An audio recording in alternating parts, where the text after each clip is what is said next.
What's going on, everybody? It's your boy Reggie G here. Wanted to kind of pose a question to you.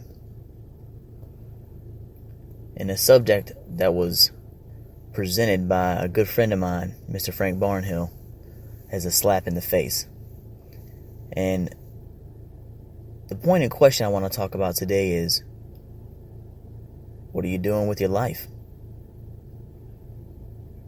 So, I pose that question because a lot of us, I believe, are blinded by the lie that we have time.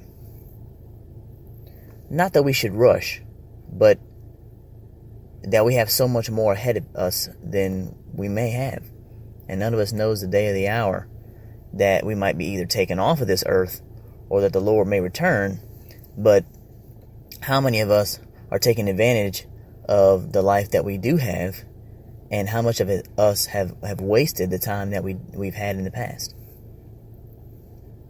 I pose that question because not only myself, but I believe a lot of us don't realize what we have.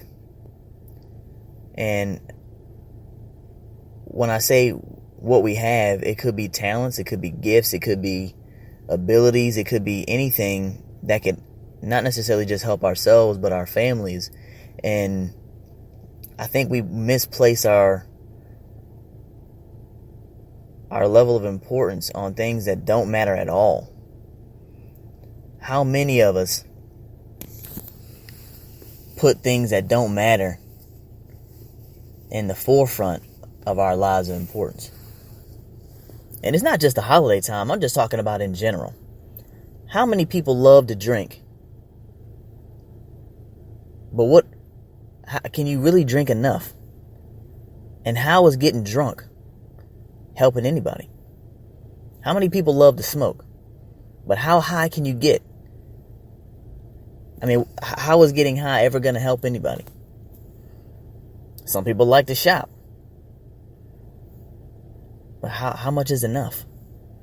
Is it ever going to be enough? Some people are never satisfied when it comes to sexual temptation. But how many times can you lie with someone and ever satisfy you or that person?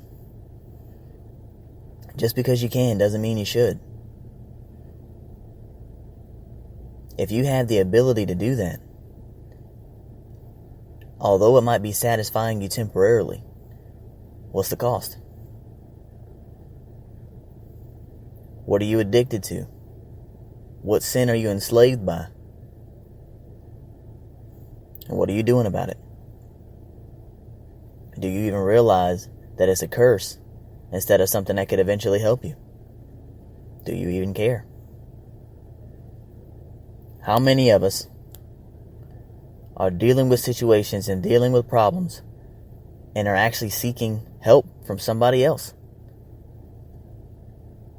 How many people claim to be bored all the time, or depressed all the time, or in financial pain or anguish, and actually seek to do something about it?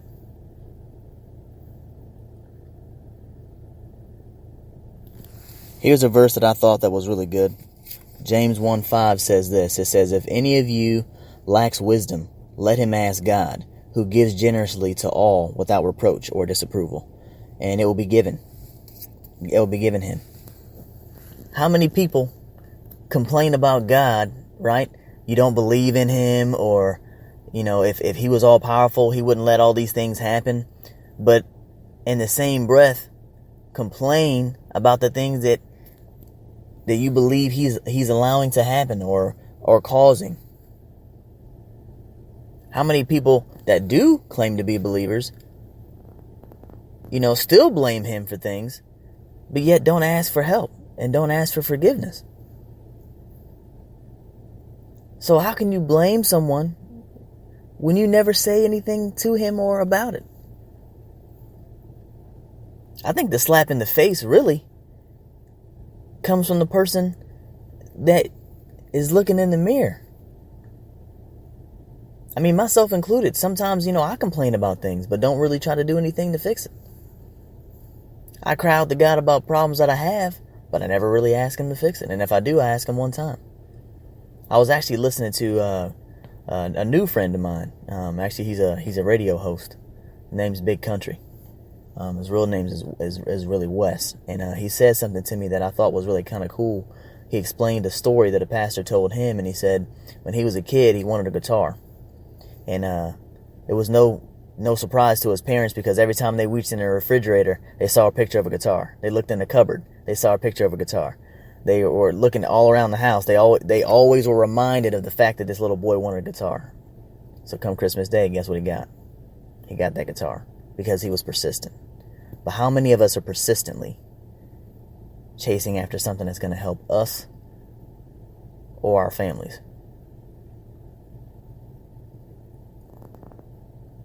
And I think that's a really valid question, because I think so often we always look to take, but we never look to give. And even when we look to give, we really still are looking to do some things that are really only going to glorify ourselves instead of glorifying others or glorifying God. And I ask you this Sunday, what are you doing to change? Or are you just going to keep complaining and doing the same old thing? If you're having issues with your marriage, are you going to do something about it? Or are you just going to sit and wait for something which is usually going to be nothing, or it's going to be something bad? If you have issues with depression, if you have issues with anxiety, if you have issues with something going on at your workplace, if you have issues with maybe a friendship or a relationship, first, ask God to help and keep asking. But faith without works is dead. So you're going to have to keep going. You're going to have to also put in some work yourself. Take the time to learn, read some books, go to seminars, watch videos, listen to other people that have done it before. There's nothing wrong with asking for help. Even in this generation when everybody feels like they can do everything on their own, there's nothing wrong with actually going out and asking for help. But I urge you strongly to do something that's going to help you in the long run now. Don't wait until later, because later might not necessarily make a difference. Me and a former boss of mine were talking to a young guy, and he said that by the time he turns 30, he wants to be a millionaire. But the question my boss asked, which of course I was waiting to see what he was going to say, was, if you plan on having those dreams and accomplishing those goals in the future, what are you doing now so that those things can eventually happen? So I pose that same question to you. If you want happiness, what's it going to take to get there? What are you going to have to obtain to be happy? What does that even mean to you? Have you ever thought about it? If you want success in your marriage, what do you think that's going to look like? If you want to be a great parent, what does that look like to you one day? If you want to be successful in an endeavor, in a job, in anything that you want to do, what do you think is going to take? What are the 1, 2, 3s to be able to get there? The question I pose to you today. Thanks for listening. One love and God bless.